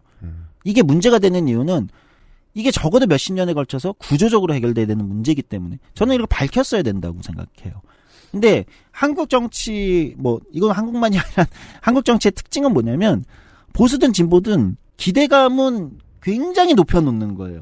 당장에 모두가 세상을 공정하게 만든다. 한쪽에서는 또 한쪽에 정의롭게 만든다. 너무 기대감을 높이는 경향성이 있어요. 진보 정당도 마찬가지입니다. 근데 진짜 중요한 문제들은 그렇게 해결되지 않는다는 거예요. 그렇게 되면은 결국은 자꾸 성과를 우리가 기대감은 높여놨는데 뭘 내놓는 게 없잖아요. 그럼 성과를 보여야 된다는 압박에 시달리게 됩니다. 그럴 때 자꾸 손쉽게 손을 뻗게 되는 정치가 손을 뻗게 되는 게 부패 수사 같은 거거든요. 그게 직관적이잖아요. 시민들한테 부패한 거, 나쁜 놈들 처벌하는 거. 그러니까 이런 쪽에 자꾸 손을 대게 돼요. 이탈리아 정치가 그런 과정을 다 겪으면서 부패 수사하다가 결국은 그 검사들이 이탈리아 검사들이나 이런 사람들이 거꾸로 정권을 잡고 포퓰리스트들이 등장하고 이렇게 된 거 아니겠습니까? 그게 한국의 지금입니다. 네. 그래서 다시 저는 미래노동시장 연구회 이 권고문의 실제 내용들은 우리가 한 번쯤은 읽어보고 이런 문제가 있을 수 있겠구나. 해결 방안은 굉장히 미약하고 내놓은 게 없고 활동 기간도 짧고 이 미래 노동시장 연구회 자체에 대한 문제 제기보다 그거는 뭐 우리가 이미 다 공유하고 뭐 뉴스만 보더라도 아시는 내용들이니까. 근데 저는 이렇게 중요한 문제를 전문가들만의 교수들로 꾸려진 전문가 그룹만의 의견으로 5개월 만에 무언가 해결에 실마리를 잡을 수 있을 거라고 생각하는 이 오만함.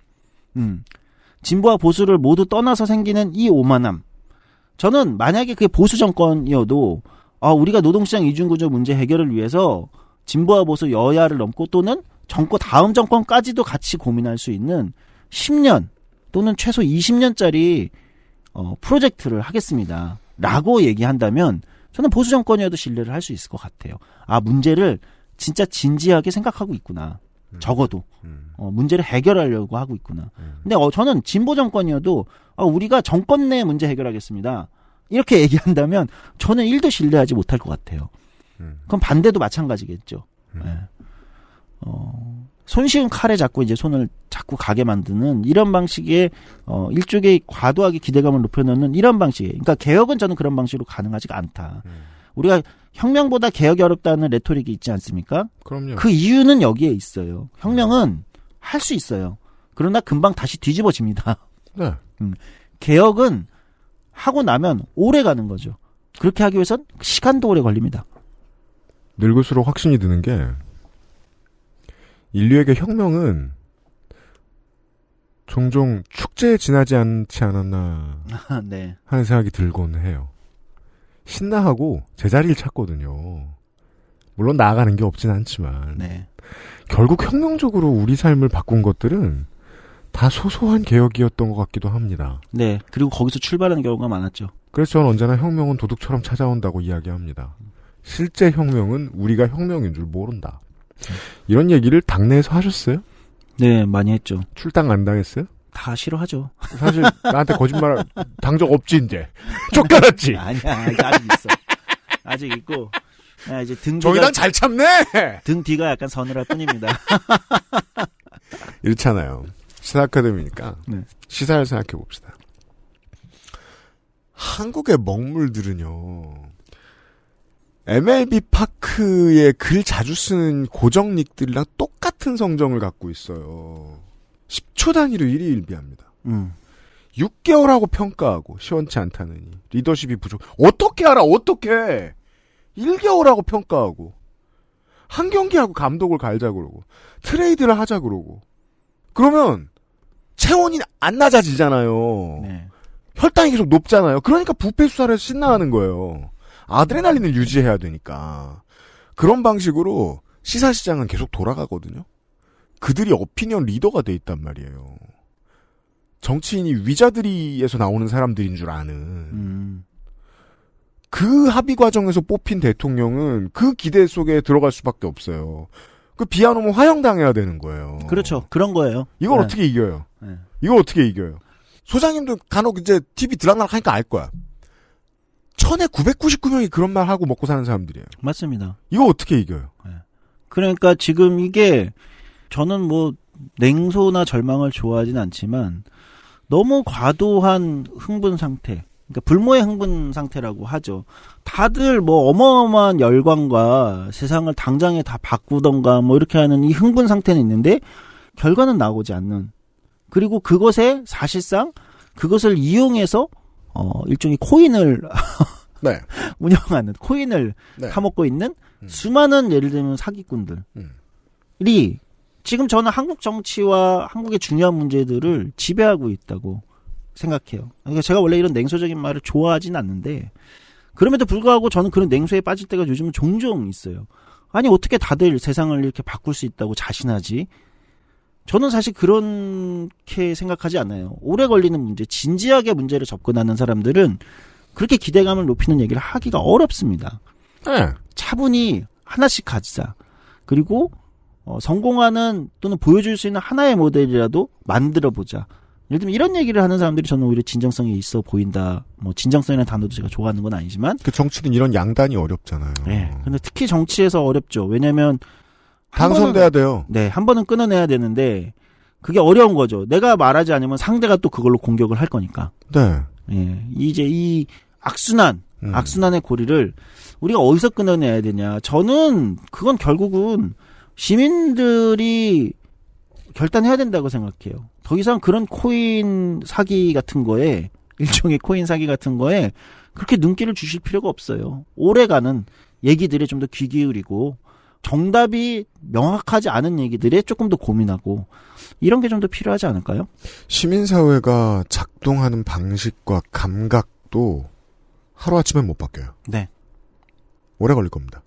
그건 미디어 지형과도 밀접한 관계를 맺고 있고요. 아주 밀접하다고 생각해요. 산업, 노동시간과도 밀접한 관계를 맺고 있어요. 네. 이게 100만 년 된 실타래 이란 말입니다. 우리가 이제 해결하자고 여기서 이제 막 줄줄 써놨는데 해결 안 될 모든 문제들 한 80% 90% 정도는 IMF라는 산사태가 터지면서 아직까지 거기 짓눌려 있는 네. 것들이란 말이에요. 맞아요. 그럼 그게 언제야? 25년 차잖아. 네. 25년도에 해결 못했잖아요. 네. 그걸 5개월 만에 해결하려고 했고 그게 먹힐 것이라고 생각하는 엘리트주의가 많이 묻어있다. 예. 그리고 저는 평가합니다. 당사자들의 논의가 중요하다고 생각하는데 저는 당사자들도 우리가 강조하듯이 아까처럼 우리가 아까 얘기했잖아요. 진보적 성향의 정부가 집권했을 때 당장에 더 세게 밀어붙여서 뭐를 하자. 예를 들면 이런 경향성들이 자꾸 생기게 된다. 왜냐면 진보 진영은 진보가 집권했는데 왜 개혁을 못해. 더 세게 하면 되잖아. 이렇게 자꾸 이제 재촉하는 경우가 많은데 그러다 보니까 이제 정부도 자꾸 이제 그런 어떤 높여놓은 기대감과 그런 압박에 못 이겨서 뭔가 센 거를 자꾸 발언은 세게 하려고 하고 이벤트를 세게 하려고 하는 경향성이 막 압박에 시달려요.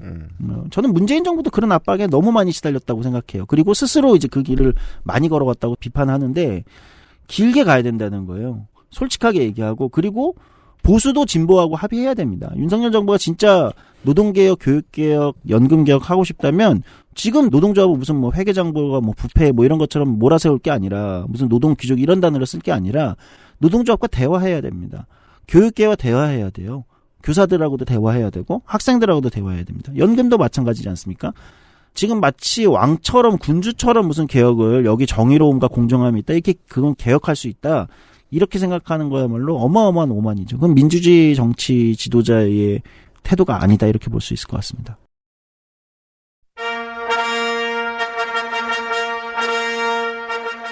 결론으로 그나마 이제 마음 편하실 만한 이야기를 하나 들려드리자면 저는 이거 확신을 가지고 있는데요. 지금 윤석열 정부가 추진하고 있는 방향대로 다 될 가능성은 제로에 가깝습니다. 왜냐하면 이런 수기 과정을 거쳐서 이 정도 내용이 다 통과되는 사회는 일당 독재거든요. 제 말씀은 일당 독재가 실현돼야 이대로 될 거라는 겁니다. 민주노총도 그걸 알고 있는 것 같더군요. 이 미래노동시장연구회의 권고문이 나왔을 때 민주노총의 성명 발표의 마지막 줄의 이야기가 그랬었습니다. 이런 식의 노동개혁으로 대한민국에 성공한 정부가 없다는 걸 알아두기 바란다. 없습니다. 네, 맞습니다. 아주 오랜만에 그리고 2023년 첫 시간에 시사 아카데미로 꾸며드렸습니다. 진보의 2인제죠. 진보의 2인제가 무슨 말이야? 본의 아니게 스티커가 많아. 출당, 탈당 다 하고. 조만간 쫓겨날 수 있겠는데? 하는 말을 들어보니? 대한민국에서 쫓겨나는 거 아닌가 모르겠는데요. 네. 어찌되든 또 봬요. 수고하셨습니다. 네, 감사합니다. XSFM입니다.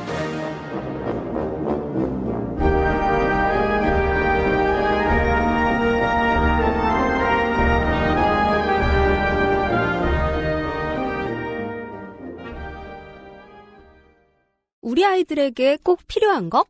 유해물질 안전기준 통과로 믿을 수 있는 미끄럼 방지로 넘어지지 않게 안전하게 음식물을 흘려도 잠깐 실례해도 쓱 닦아주면 그만 강한 내구성과 보건력으로 짓궂은 아이들도 거뜬하게 갖고 싶어? 사람과 함께 동물과 함께 케미하우스 애견 매트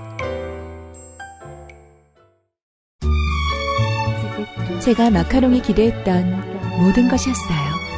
네, 오뉴 마카롱이요. 입안 가득 프랑스의 달콤함. 꾸르꾸르 오뉴 마카롱.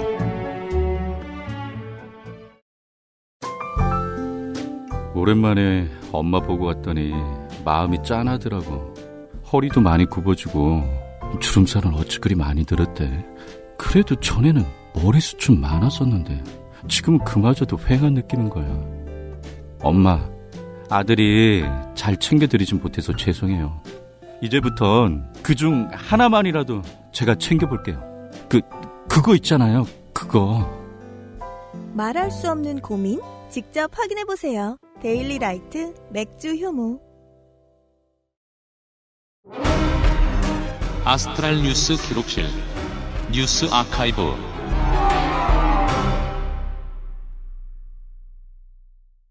(1월) 첫 주의 뉴스 아카이브를 뭘 하면 좋을까? 신년사 좋죠.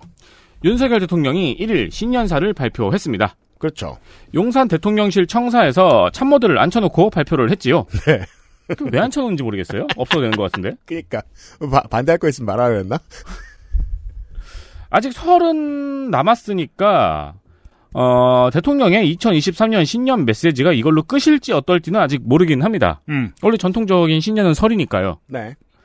역대 대통령들의 신년 메시지는 다 똑같았던 것 같은데 사실 토파보면은 정권마다 바뀌었습니다. 그렇답니다.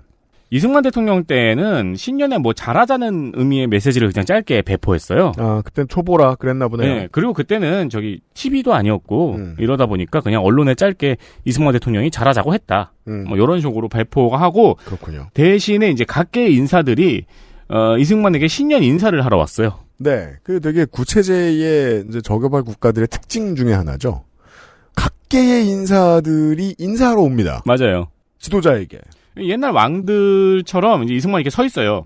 그러면 이제 정치계, 종교계, 사회계 인사들이 와가지고 인사를 하고 가는 이벤트가 있었어요. 그랬대요. 이거 그냥 이제 왕처럼 군 거고, 박정희 때는 원래 대통령이 국회에 가서 연두교사를 발표를 했어요. 근데 68년부터 기자회견을 열었어요. 프로레슬링식. 맞습니다. 그러니까 신년 기자회견을 처음 시작한 게 우리나라에서는 박정희입니다. 네. 물론 질문은 청와대에서 직접 써서 기자들에게 배포를 했죠. 배포가 아니고 배당을 했어요. 그렇죠. 네. 배당도 했대요. 네. 너는 이 질문, 너는 이 질문, 너는 이 질문 해. 그럼 기자들이 맞습니다. 수첩 하나 없이 그냥 앉아있다가 질문만 해요. 그럼 대답하고. 이렇게 짜맞춘 기자회견이었는데, 그래도 74년에는 3시간 넘게 하기도 하고요. 꽤 길게 진행이 됐더라고요. 그러니까 박정희가 실제로 무엇을 어떻게 하는지, 나이상 윤석열 대통령은 잘 모를 수는 있지만, 그래도 윤석열 대통령이 실제로 정말 내보이고 싶은 이미지가 뭐지? 정말 할 때 희열을 느낄 만한 행동이 뭐지? 그러면 역사를 뒤져보면 주로 박정희가 했습니다, 다. 3시간을 짜고 치는 고스톱. 근데 이때 유명한 일화가 있었는데, 동아일보 기자가 각본에 없는 질문을 한 거예요. 유명한 얘기입니다. 네, 새마을운동을 비판하는 질문을 한 거예요. 그래서 박정희가 째려본 일이 있어요. 네. 근데 이제 2달 뒤에 청와대 출입기자단 만찬에서 박정희가 술에 취해서 막 김영삼 욕을 하고 막 그랬대요. 막 그러다가 각본에 없는 질문을 한 기자를 알아보고는 박치기를 해도. 네, 박치기를 했다는 유명한 일화가 있습니다. 물론 이제 그거 말고도 기자를 때리는 정치인들의 일화는 그 시절에는 많긴 많았어요. 네네. 가장 유명한 것 중에 하나가 요거. 술 취해가지고. 입니다. 네. 왜냐하면 이제 그 시절만 하더라도 동아일보의 논조가 상당히 비장했던 때이기 때문에. 아, 그렇죠. 네. 정말 민주 언론이었기 때문에. 네. 그래가지고 그 박치기 당한 기자가 이제 그때부터 유명세를 탔죠. 네. 이 기자회견을 누가 없앴을까요? 다음 대통령. 그렇죠. 네. 전두환이 없앴습니다.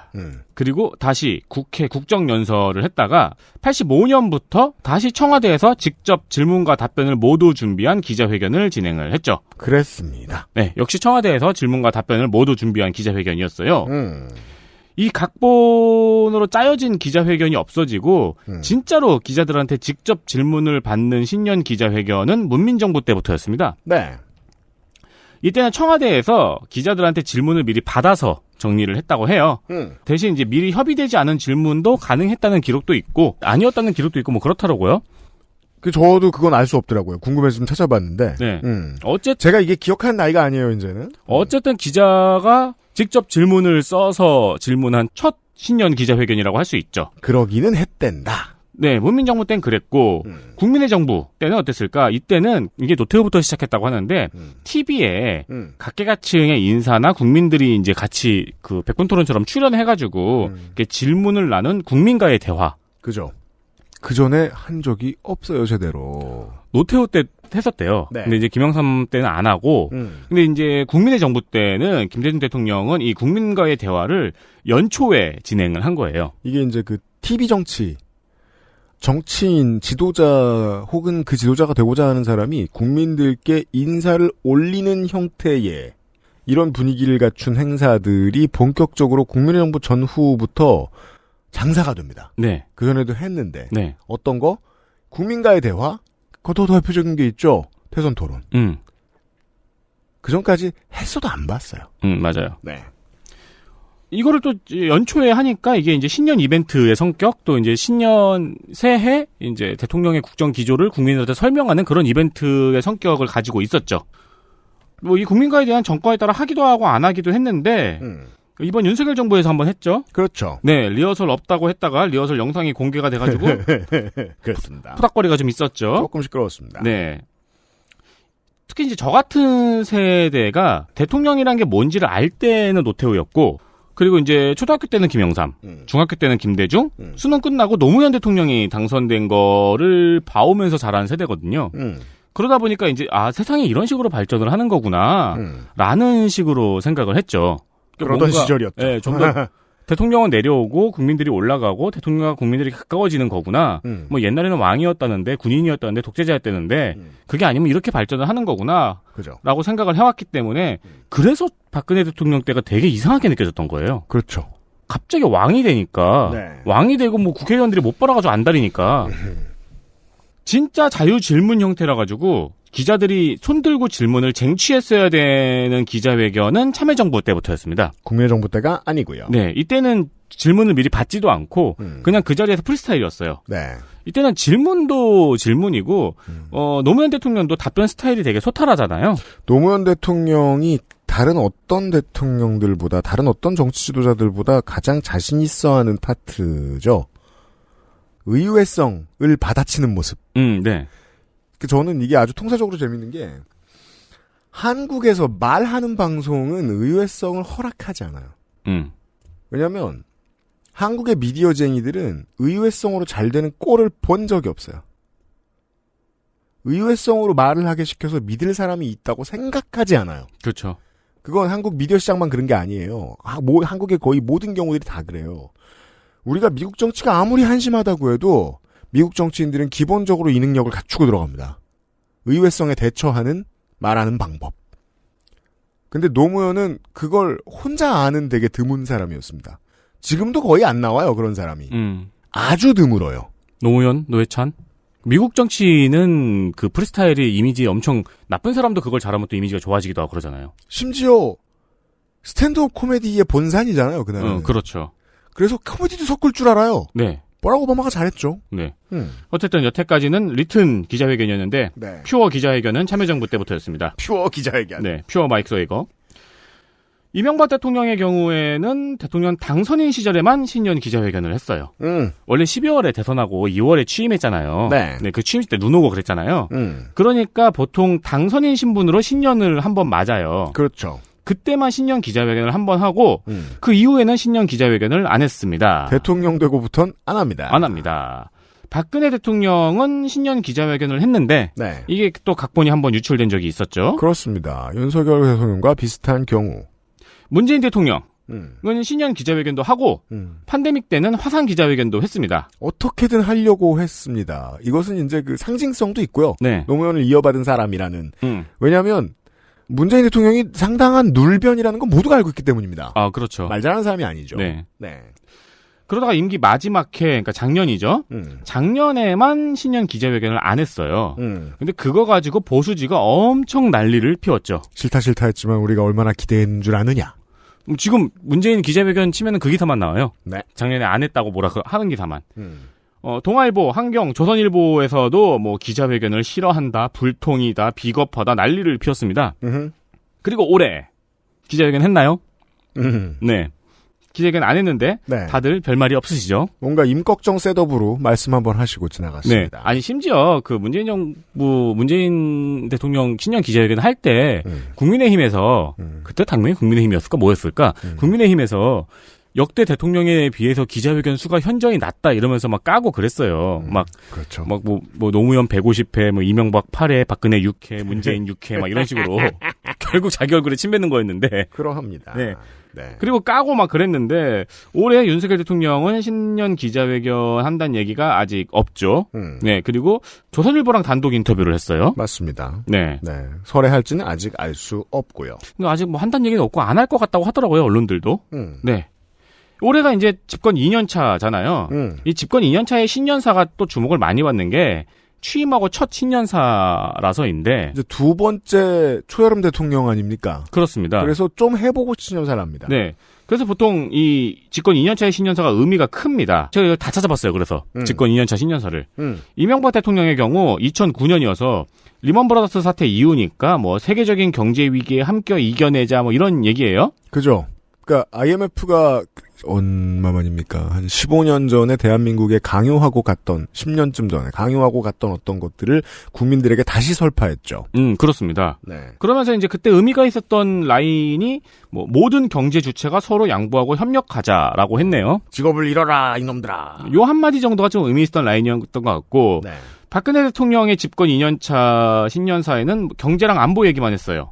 뭐 북한 얘기랑 경제 얘기만 했는데 네. 그런 다음에 이제 기자회견에서 뜬금없이 통일 대박이 나왔죠. 그렇습니다. 그러니까 내용이 별로 충실하지 않았고 그 어떤 중요한 아젠다가 갑자기 튀어나온다는 점에서 무속의 개입을 의심하는 사람들이 그때부터 나타났고 그 경험이 있다 보니까 윤석열 대통령 일가가 너무 쉽게 발가벗겨지게 되었죠.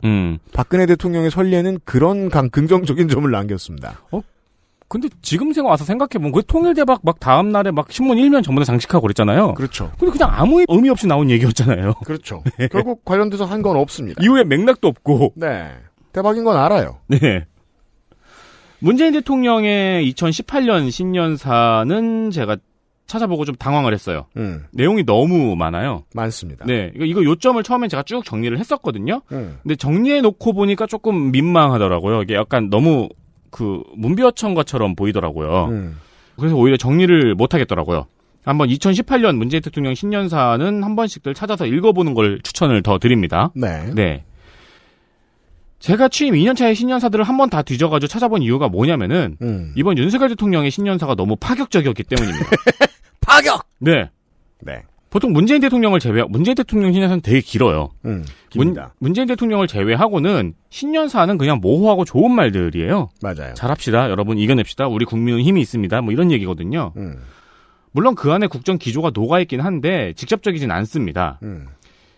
문재인 대통령의 경우에는 우리 방송에서 하는 것처럼 지난해와 올해 시행될 정책들을 구체적으로 하나씩 다 설명해가지고 좀 길고 차이점이 있었고요. 그리고 꼭 그걸 왜 하는가를 덧붙이고요. 네, 맞아요. 뭐 몇 월에는 뭐가 시행되고 몇 월에는 뭐가 시행되고 몇 월에는 뭐가 시행되면서 이거를 다 설명을 했었거든요. 근데 이번 윤석열 대통령의 신년사는 일단 가장 먼저 이태원 참사에 대한 이런 반구가 없고요. 아예 없습니다. 네. 뭐 참사에 대해서 뭐 슬픔이 있다 이런 얘기도 하나도 없습니다. 한마디도 없고 모호하고 좋은 말을 하다가 갑자기 기득권 유지와 지대 추구에 매몰된 나라에는 미래가 없다고 하더니 귀족 노조가 나옵니다. 그러니까 이 지대가 무슨 의미의 단어 지대를 쓴 건지 모르겠어요. 이게 이제 우리 어릴 때 많이 쓰던 땅값. 그러니까 F잉의 의미. 지대. 그쵸. 기득권 유지를 지대 추구했다고.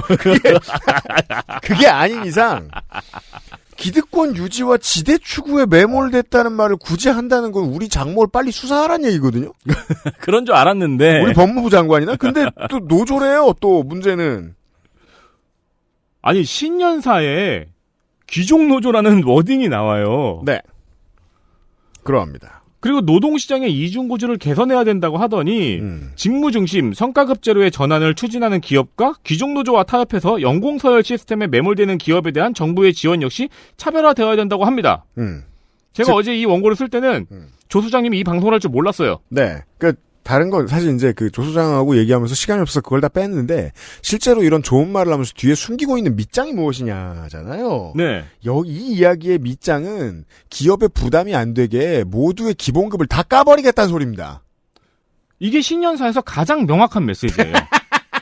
신년사를 쭉 읽어보시면 알겠는데 가장 명확한 메시지가 이거예요. 네. 성과급제로의 전환, 기존 노조와 타협해서 연공서열 시스템에 매몰되는 기업을 부셔버리겠다. 네. 그러니까 기업이 함부로 임금을 못 올리게 해주마입니다. 그렇죠. 네. 그게 노동시장의 이중구조를 해소한대요. 네. 그러니까 우리가 앞에 길게 얘기했으니까 이게 더 얼마나 허망하고 공허한가를 아실 수 있을 거예요. 이 해소가 되려면 산별교섭이 돼야 될 거 아니에요.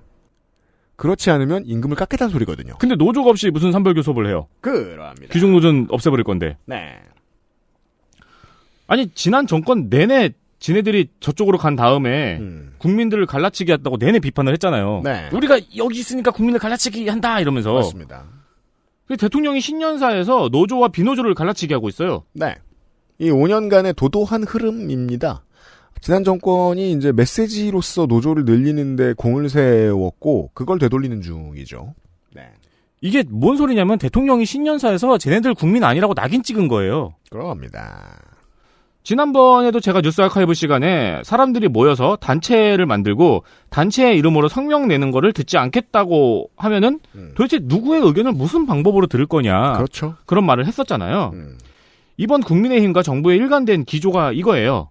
시민들이 단체를 만들고 단체의 이름으로 입장을 발표하고 네. 뭔가 요구를 하면은 단체이기 때문에 순수하지 않다고 평가합니다. 그렇습니다. 그냥 순수한 시민의 목소리가 아니고 단체의 목소리이기 때문에 그건 순수한 목소리가 아니다. 들을 필요가 없다. 그렇죠. 낙인 찍고 매도해버리는 겁니다. 결국 이 말은 목소리를 내면은 국민이 아니라는 의미밖에 남지 않죠. 그렇습니다. 목소리를 내는 사람을 게시판에 올려서 조리 돌리고 끌어내리겠다는 것밖에 남지 않습니다. 가장 좋은 사례는 제가 언제나 추천드리듯 트로피코 시리즈를 플레이해보시는 겁니다. 정치를 지멋대로 하는 게 얼마나 힘든 일인지를 몸소 체험할 수 있게 해줍니다. 그리고 이런 입장이 이해가 됩니다. 신년사 마지막 부분이죠. 기득권의 집착은 집요하고 기득권과의 타협은 쉽고 편한 길이지만 우리는 결코 작은 바다에 만족한 적이 없습니다. 라고 말합니다. 이 작은 바다라는 단어가 왜 들어갔는지는 전 죽어도 알아내지 못할 거고요. 이건 빠지고. 그러니까 네. 검찰로서 네. 이 편한 길을 택해왔지만 아직 만족하지 못한다. 그렇죠. 우리는 검찰로서의 기득권을 노려왔지만 네. 나는 집요하고 쉽고 편한 길로 작은 바다를 얻었는데 불만족이다. 그렇죠. 이게 내가 대통령이 되고 보니까 검찰이 누렸던 기득권이 작은 바다였다. 아니죠. 여기서 기득권은 민주화 세력 혹은 더 많은 권한을 얻은 시민, 더 나아가서는. 그리고 가장 직접적으로는 조직된 노동자잖아요. 그들을 보면 본인들이 약해 보인다는 거죠. 그렇지 않은 이상 기득권이라는 단어를 2번이나 쓸 리가 없습니다. 같은 문장 안에. 네. 올분이 있는 느낌인 거예요. 자, 트로피콜을 왜 설명드리느냐. 이게 저개발 독재 국가의 특징입니다. 가장 강한 권력을 가지고 있는 사람들이 본인들이 약자라고 이해할 수밖에 없는 구조가 있다는 겁니다. 거기에 벌써부터 빠져버렸어요. 민선된 지 반년 된 사람이. 이상한 신화 같은 거예요. 저번에 헬머스 시간에 이야기한 것처럼 무슨 가정주부, 평범한 직장인, 뭐 평범한 누구누구 이런 사람이 하는 말은 진실되는 것처럼 받아들이고 네, 어떤 목적을 가지고 단체를 만들고 단체에서 입장문을 내고 요구를 내고 이러면은 그거는 그 사람들 목적이 있는 거잖아. 목적이 있는 사람들의 말이니까 순수하지 않은 거잖아. 네. 라고 인식하는 게 되게 흔하게 퍼져버렸어요. 끝으로 실무만 말씀드리겠습니다. 모든 외교의 중심을 경제에 놓고 수출 전략을 직접 챙기겠습니다라고 얘기했어요. 세일즈맨 이미지를 주고 싶어 했죠. 네. 뭔가 이명박의 전 사례를 좋았다고 느꼈던 모양입니다. 주변의 참모들이 다 그때 잘 나가던 사람들이니까. 그래서 이제 무역 많이 하는 기업체의 관계자 여러분 요즘 잘 되나요? 22년 재무제표 나오는 거 한번 확인해보고 정치의 효용감과 한번 엮어서 생각해봅시다. 그쪽 분야에 계신 청취자 여러분. 생각해봐 주십시오. 후기 주셔도 환영합니다. 뉴스 라운드업이었습니다.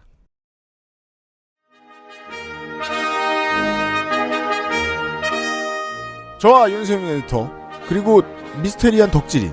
덕질인? 왜냐면 봐도 평소에 뭐하고 살지 알 수가 없으니까. 요즘은 고양이랑 살더라고요. 하긴 예상이 다 되는데 그것만으로 인생이 사라지나 싶은 단조로운 성인. 연말과 올해 들어서 네. 성가병을 생각하면서 나는 너무 저 사람을 걱정하지 않았나. 네. 오만하게. 그렇죠. 네. 저 삶은 충분한 행복과 가치가 있는 삶인데 네. 내가 왜 걱정했을까? 그러니까. 네, 그런 반성을 좀 하고 했어요. 네. 그러니까 나는 1060 Ti와 뽕나무 10그루가 있다. 괜찮다니까 이 새끼들아. 괜찮은 거야. 덕질인과 함께 올해부터 바뀌는 것들 정리해드리겠습니다. 이 방송도 몇 번 했는데 가장 특이한 케이스가 될 것 같습니다. 그러게요. 저희가 준비해서 다음 주 이 시간에 새해의 한국 정치, 작년의 한국 정치가 만들어낸 결과물의 이야기들을 전해드리도록 하겠습니다. 유승균 PD하고 윤세민 에디터였습니다. 요즘은 팟캐스트 시대 공개방송 표는 다 사셨나요? 아, 그렇구나. 다음 주 목요일에 뵙겠습니다. 안녕히 계십시오. 안녕히 계세요. XSFM입니다. I, D, W, K